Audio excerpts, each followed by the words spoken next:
अक्षराची पहिली ओळख जिने मायेनं करून दिली. पाठीवरचा तो श्रीगणेशा जिनं हाताला धरून गिरवला.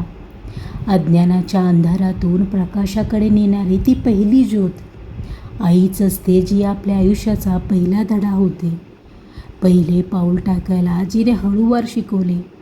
पडताना धडपडताना जिनं सावरण्याचे बळ दिले. तिच्याच बोटाला धरून मी जग पाहायला शिकले आणि तिच्याच शब्दामुळे मी संकटाशी लढायला शिकले. जगाच्या या अथांग स्पर्धेत हरले तरी मी कधी, जेव्हा स्वप्ने तुटतात, मन थकते मधी, तेव्हा उठ, पुन्हा प्रयत्न कर, लढ म्हणायला माझी आईच सर्वात पुढे खंबीरपणे उभी राहते. तिने फक्त चालायलाच नाही तर जगायला शिकवले. माणुसकीच्या नात्याने सर्वांशी वागायला शिकवले.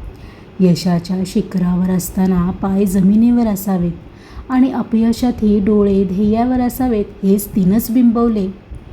आई म्हणजे केवळ मायेचा हात नाही, ती एक दिशा आहे. माझ्या आयुष्यातील प्रत्येक प्रश्नाचे तीच उत्तर आहे.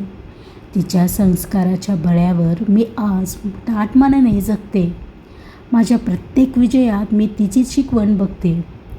थोडक्यात काय सांगायचं तर आई ही आपली पहिली शिक्षिका असते. ती केवळ आपल्याला अक्षरे शिकवत नाही तर आयुष्यातील सर्वात मोठ्या संघर्षात खंबीरपणे उभं राहण्याचे संस्कारही देते.